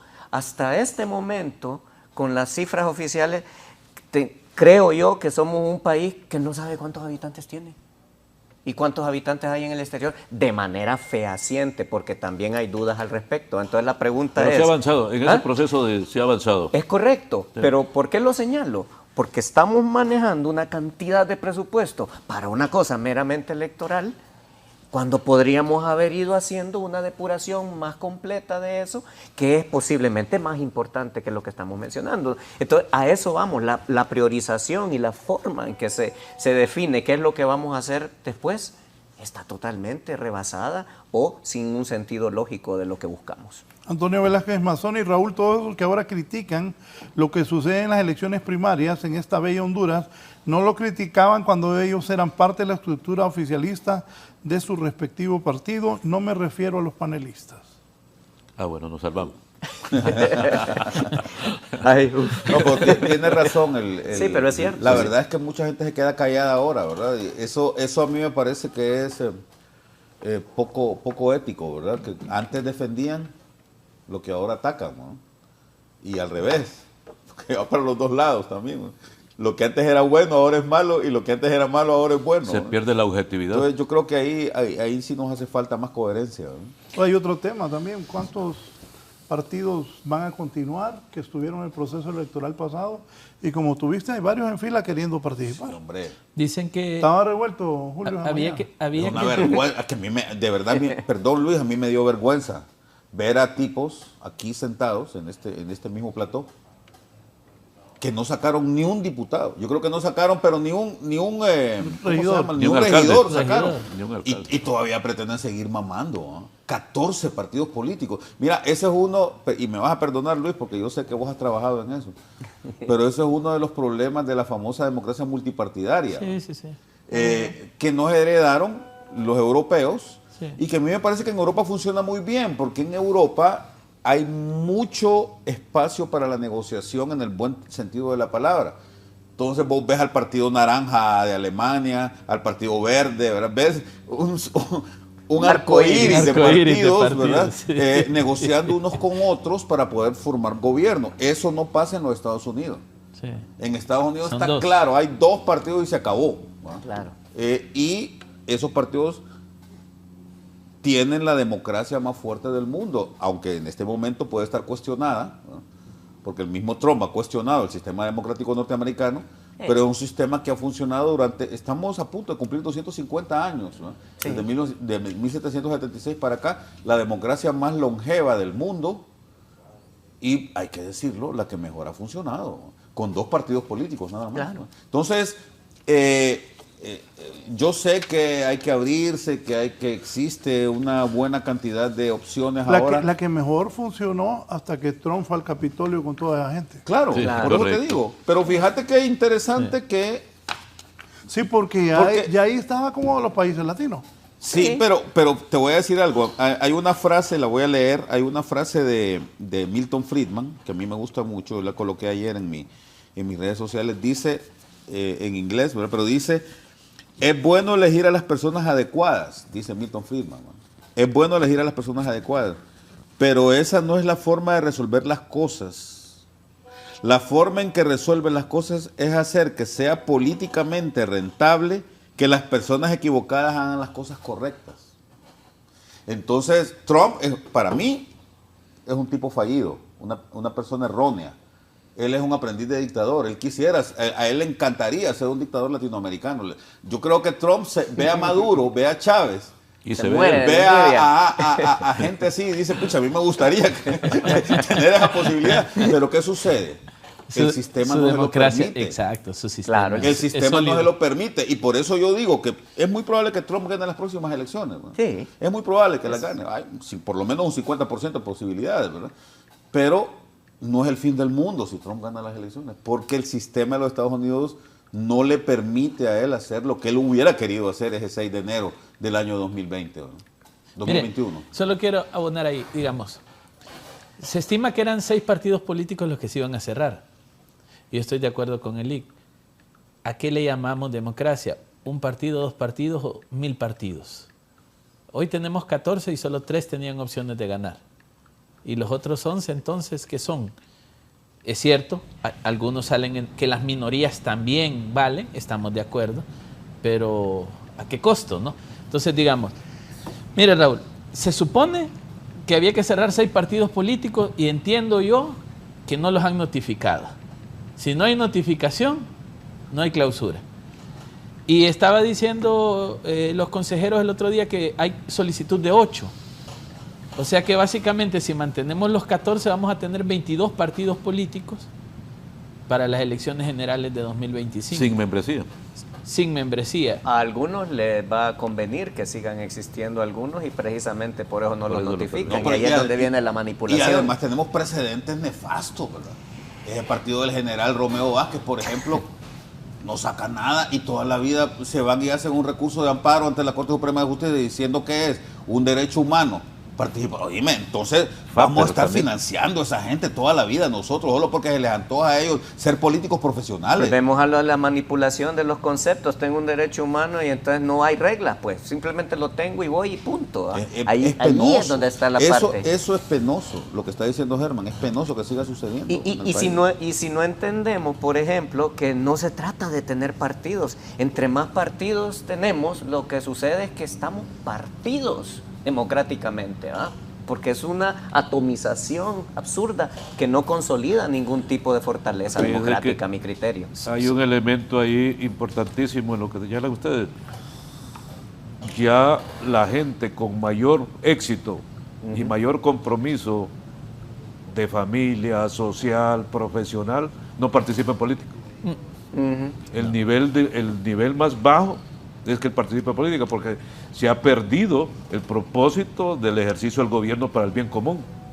Entonces el político ve una oportunidad para resolver su problema personal y no para hacer el bien común. Entonces, y eso está pasando también con los nuevos procesos en elegir las instituciones del Estado, llámese Corte, Fiscalía, donde antes la Corte Suprema de Justicia, para elegirla, antes de las últimas reformas, iban las personas más calificadas, los abogados que habían tenido mayor éxito, que habían desarrollado una experiencia en sus campos, en el penal, en laboral, en lo civil. Meritocracia. Y ahora, en la meritocracia, y ahora que participan como aspirantes por los procesos esos de evaluación, gente que quiere resolver el problema, y llega mucho joven que no ha tenido éxito profesional. Eso se da en la política y en las instituciones del Estado. Dice el abogado Eduardo Martel, profundizando un poco lo que dice el amigo Julito, la gran diferencia del parlamentarismo en Europa versus el parlamentarismo en América. Para formar gobierno se requiere el apoyo del Parlamento y todo escaño suma. Correcto, de acuerdo con Eduardo. Muchas gracias por el aporte. Si llegan a participar 22 partidos políticos, la planilla de diputados por Francisco Morazán va a ser de 506 candidatos. Chiquitina la foto. No, además, esa sábana, es que son tantas cosas. Pero mira la reacción de Lino Tomás, pequeñita en la foto, o sea, la gente no va a ver a quién elige. Sí. Correcto. Que al final, eso también es un atropello a la democracia. Eligen, pues, y eso es algo que vimos también en Venezuela, que a mí me parece aberrante. Vos viste esa papeleta en Venezuela. Tenía como 15 fotos de Maduro y una foto ahí al ladito del otro señor, ¿no? Entonces, oíme, Perdón. Se me olvidó mencionar eso al comienzo. Sí, es pero cierto. vos viste, esa papeleta da pena también. No, es que es una a eso burla. llamás democracia vos. Es una burla realmente. sí. Pues, y lo terrible es eso, pues Seamos serios. que es un medio que solamente sirve para instaurar determinada cuestión que es necesaria porque necesitamos gobernantes, pero la burla hacia la voluntad del pueblo, eso es lo terrible. ¿No? Y te voy a decir algo más, Germán. Yo tengo ya 60 años, ahorita en un mes cumplo 60 años. He votado, creo que esta va a ser mi, no sé, desde el 80 y... Bueno, 86 fue la primera vez que yo voté para las elecciones donde ganó el ingeniero Ascona. Creo que deben ser más o menos unas 10 o 12 elecciones que llevo ya. No sé, Van 10. Unas 10. Van 10 en total. Entonces deben ser unas 8 unas elecciones. 8 o 9, sí. Bueno, lo que te quiero decir es que desde que se hizo esa papeleta, Lino, la papeleta esa gigante de diputados, yo nunca en mi vida, nunca he ajustado los 23 candidatos a diputados. Nunca. Que no se puede. Me voy con... Yo intento hacer una lista. Un Agarro chepe. los 500. ¿Lleva que salen. chepe?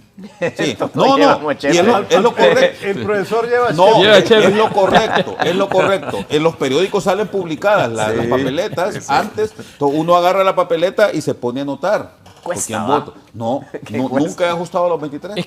Es que ya estando ahí uno siente que no tiene tiempo. Es No, que pero además a mí me han dicho, si no llenas las 23 casillas, se te la la van a van a te las llenar. van a llenar. Así es que llenar. Entonces Entonces- yo pongo, ¿qué hago? Y perdonen, la impudicia. ¿Qué hago? Agarro a las muchachas más bonitas. Y ahí termino de llenar.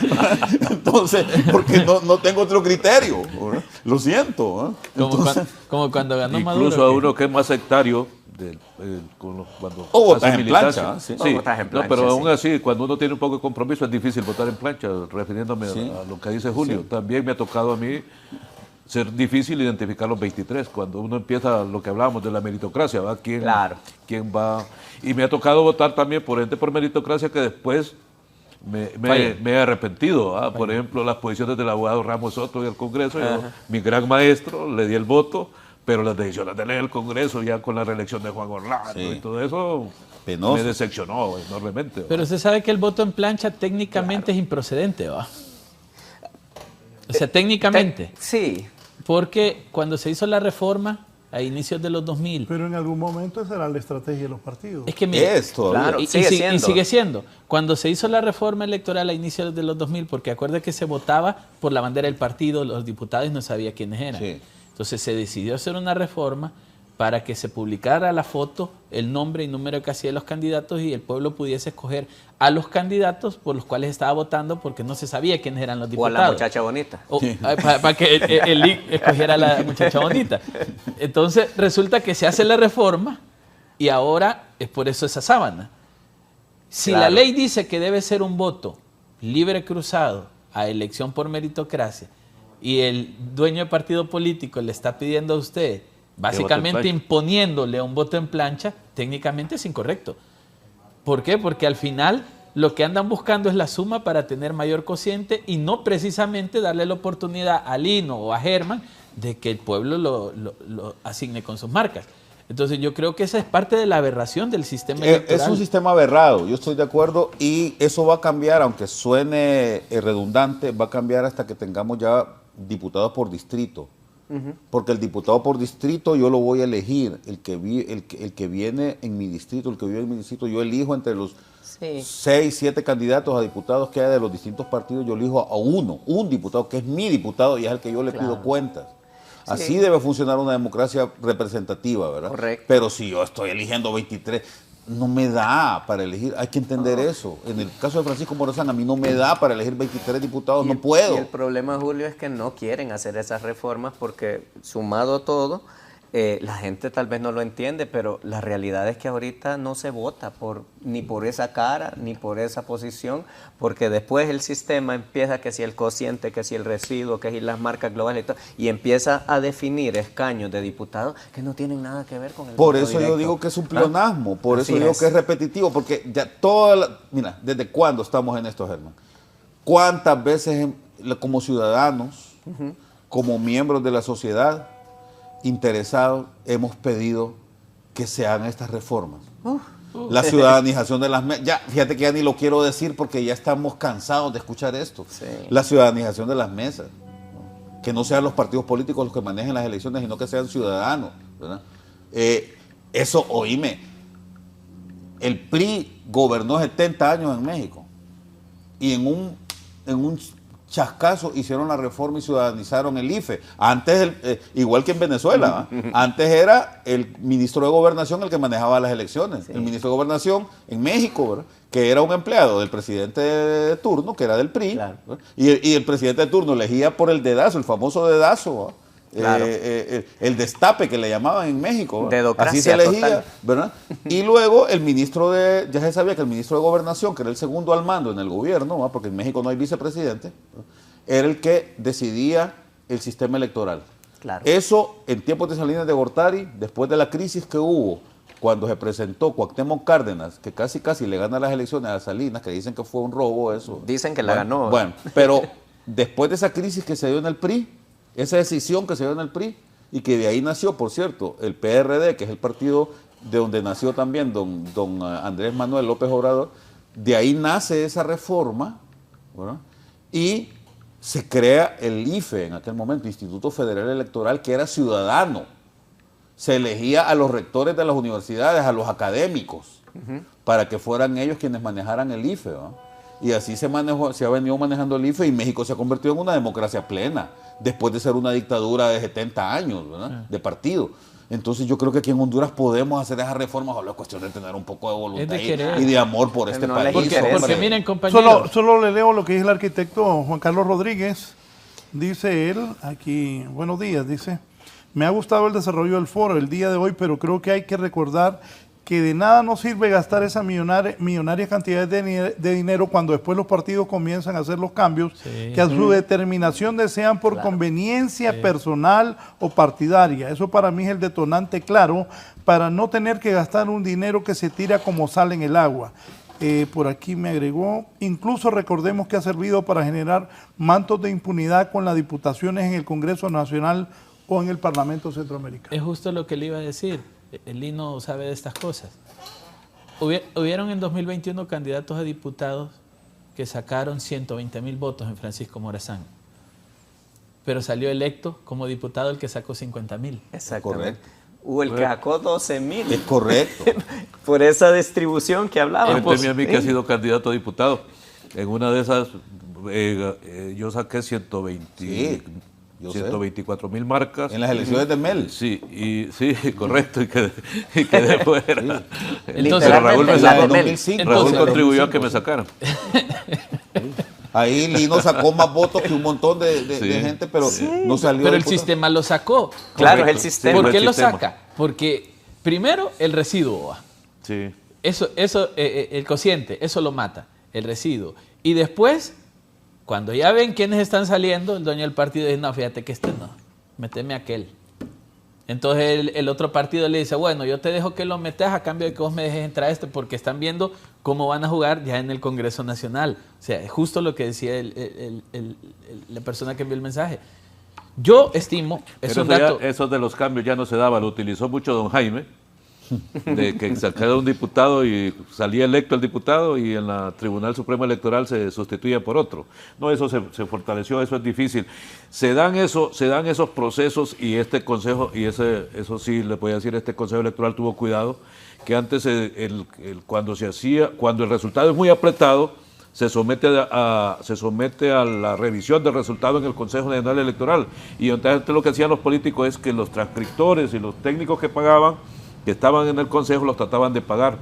Hubo intentos en la última elección de hacer esto, y en ese sentido los consejeros hicieron la denuncia y hubieron varios personal acusado, incluso hubo presos, no sé si al final fueron condenados, ¿va? Pero sí se detuvieron, porque se manejaba. Entonces, esos cambios de diputados sí se daban antes, y se dan cuando el resultado es muy apretado y se sometía al Tribunal Supremo Electoral y los técnicos hacían sus cambios ahí. Es que sabe qué es lo que pasa, Lino y amigos aquí, que el sistema, digamos, de esa situación de los escaños tenía un sentido cuando eran dos partidos políticos, porque lo que trataba de asegurar es que hubiera una distribución justa y balanceada entre los dos partidos. Pero cuando son 14, pierde totalmente el sentido, pues ya no va al espíritu del votante, simple y sencillamente va al espíritu del que quiere imponer a determinada persona. Pero hay una ventaja, en primarias el cociente no aplica, el voto directo. No. Ah, sí, en primarias no. En primarias los candidatos se tienen que matar. Eso sí. Porque digamos, usted puede estar en la casilla 23 por Francisco Morazán, claro, pero si usted saca más marcas es el más votado y va en la primera para generales. Exactamente. Y generalmente no ocupan matarse porque si solo va una corriente, bueno, siempre va el que llena la urna y el que adultera el acta. Digamos, el caso del Partido Liberal, con 6 corrientes, ahí va a ser complejo ese proceso de No conteo. creo que llegue a las 6 corrientes. El sistema de organización de corrientes internas dentro del partido, 200 municipios, 14 departamentos. Son como 3.000 personas. Raúl participó mucho en los procesos electorales internos del partido. Era difícil constituir la segunda corriente. En los momentos de mayor éxito. Se avecina un agarre en el partido. Dicen que Raúl es la mano que mece la cuna ahí. Es correcto. Se avecina un pleito ahí. Ya tienen sus diferencias, mire, Narrala y Calix. Va a haber pleito, yo se los digo. Va a ser complejo. Y va a salir diciendo, me hicieron trampa y me voy. Si no tiene representante en la Junta Rectora. Imagínense ¿quién es ese tamaño. uno? No, yo no sé. Yo ahí lo dejo para que lo Imagínate el tamaño de los Comparto con vos.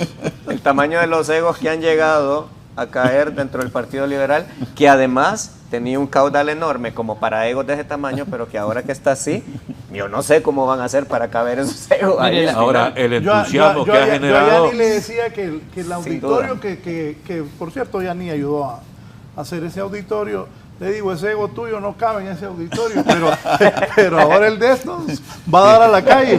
Raúl es el único que yo veo que cuestiona a su jefe, fíjate. No, pues que hay que decirle la verdad, Yani, ¿o no?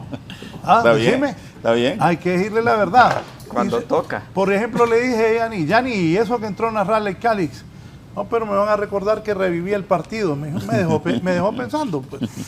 Y efectivamente que lo revivió, mire el entusiasmo que hay, reuniones municipales, departamentales, gente buscando opciones, buscando a quien apoya, se apoya a Salvador, a Maribel, es extraordinario. Yo estoy en 15 grupos de chat, no participo mucho, pero los analizo, hasta el cambio de actitud. ¿15 grupos de qué? De los dirigentes del partido, de los chats. Y era hasta es que antes... por rato dije, chef, ya cocina. ¿Escuchaste mal o dije mal? El caso es que hasta antes de la incorporación de Narrala y de Calix, eran puras descalificaciones. No, estaban muertos. Entre uno a otro. Ahora la actitud es más... tratando de incorporarse, tratando de activar el partido, la motivación ha sido fue un balón de oxígeno, no cabe duda. Pero mire, siempre es bueno ver lo que se requiere, ¿va? Para sacar el proceso primario, todos los partidos necesitan mínimo 44,000 personas solo para las mesas. Necesita 200 candidatos por corriente, 200 candidatos a alcalde con su regidor, con sus corporaciones municipales, que el promedio es 10. Estamos hablando de casi 3,000 personas por corriente. Si son 6 corrientes, son 18,000 personas solo para candidaturas a gobiernos municipales. 128 diputados con 128 suplentes por 6, si son 6 corrientes. O sea, Parlamento norteamericano. Parlamento y por el otro lado, autoridades. ¿Va? Entonces, lo que quiero plasmar es que el proceso en sí es un proceso desgastante, que requiere mucho esfuerzo y mucho capital humano, y que, digamos, los partidos van a tener que encontrar la manera de que 6 de cada 10 hondureños que no profesan afiliación a un partido político apoyen. Porque si lo vemos por el otro lado, que 4 de cada 10 sí, y tenemos 4 partidos, la media sería 1 de cada partido. O sea que los números no le dan para cubrir todo lo que necesitan solo para participar electoralmente. De ahí en tema activistas, votantes, o sea, la verdad es que yo avisoro un primario sumamente complejo. ¿Y cómo vamos a salir aquí? Si va a rebustecerse la democracia o se va a atomizar aún más, porque por ahí estábamos haciendo números, 450,000 hondureños tienen la posibilidad de un candidato. Tenemos un candidato por cada 450.000. Te interrumpo porque ya nos vamos. Ahora, Germán Leicelar, ¿qué dice? ¿Está de acuerdo que se gasten, cuánto es? 1.400 millones en elecciones internas. ¿Está de acuerdo? ¿Sí o no? No. Me parece que es demasiado, aun y cuando se traigan justificativos. Ya mencionamos a lo largo del programa una cantidad de cosas que si todavía tuviéramos todos esos beneficios, pero lamentablemente no creo que va a ser así y parece dinero botado. Gracias, Germán, por tu participación esta mañana. Don Luis León, ¿y para usted? ¿Está de acuerdo con ese gasto o no está de acuerdo? No estoy de acuerdo y también quiero dejar para el pensamiento del auditorio un tema en agenda. Si se aprueba el presupuesto ahora, será ejecutado por 2 nuevos consejeros. Y no sabemos si el programa electoral aprobado, ellos van a estar de acuerdo con él o lo van a reformar y ahí podemos entrar a otros problemas. Así que yo diría, hay que esperarnos un poco más, ya estamos cerca de que los nombren. Lino, yo vi que cuando argumenté el por qué yo estaba hablando de este tema, también lo aceptaste y que tienes tu posición correcta y que la ley permite eso. Sí, no, yo aquí tengo las dos opiniones. Como el ciudadano común, creo que es demasiado caro, pero el Pleno de Consejeros cumple con lo que establece la ley de presentar un proyecto de presupuesto en base a las experiencias que ha venido desde el Tribunal Supremo Electoral hasta el Consejo Nacional Electoral. Debe revisarse, creo que debe pensarse en las necesidades del pueblo hondureño. Y como creo que con esto me estás pidiendo, Julio, Raúl, quiero felicitarte por el nivel del programa que llevaste.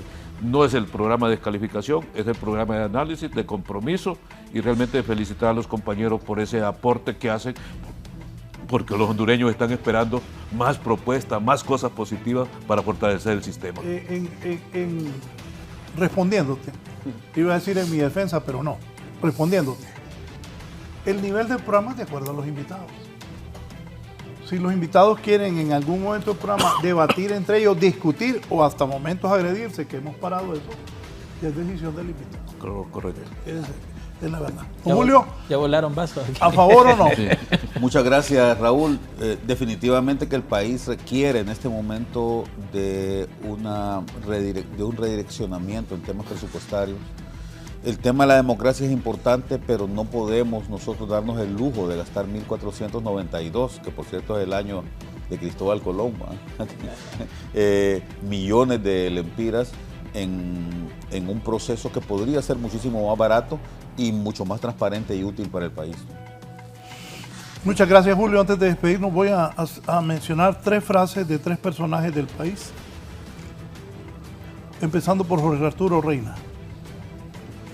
Jorge Arturo dijo, todos los que están aquí, alguna gente ya con alguna edad, dijo, yo no sé de qué se asustan con esos 1.400 millones, esa es una práctica de los políticos. Sí, quiero dejar claro que yo estoy en contra de eso, como estuve en contra hace muchos años, siendo secretario de la presidencia con el presidente José Manuel Zelaya Rosales, que sacaran 1.200 millones para los partidos políticos. En aquel entonces me acuerdo que tuvimos un enfrentamiento serio con el presidente del Congreso de ese momento, Roberto Micheletti Valle. Si en el 2006, como secretario de la presidencia, estuve en contra que sacaran esos 1.000 millones para la política, hoy estoy en contra que para unas elecciones internas de 3 partidos saquen 1.400 millones de lempiras. Creo que en un país tan pobre como el nuestro, no es lo correcto, que los políticos de repente no les importa lo que se diga, pero que quede constancia que nosotros estuvimos en el 2006 en contra que sacaran 1.200 millones para repartirse los partidos, hoy estoy en contra que gasten 1.400 millones en esas elecciones internas. Otra frase célebre, Chelato dijo, nunca se sabe. Pero José Manuel Zelaya Rosales, hace poco porque cuestioné a Yani siempre lo cuestiono porque él es un político y el que es político está expuesto a la crítica diaria. También cuando hace cosas buenas se las digo en privado y en público. Y también le digo a Yani cuando comete errores, en mi opinión, en privado y en público. Aquí se lo reitero y aquí la gente dice, es que voy a hablar de Yani, dale de Yani lo que quieras y el político es Yani. Pues Mel Zelaya dijo otra frase célebre, no hay dinero, y ahora se ha hecho popular, no entendés que no hay dinero. Entonces si Mel dijo no hay dinero, espero que Mel la piense porque le van a ir a decir que apruebe esos 1.400 millones, pero aquí, Mel, en el 2006 dijimos que no a esos 1.200 millones que querían sacar para los partidos políticos. Pues don Mel Zelaya dijo no hay dinero. Entonces vamos a ver si hay esos 1.400 millones para las elecciones internas. Gracias a todos. Buenos días, que estén bien.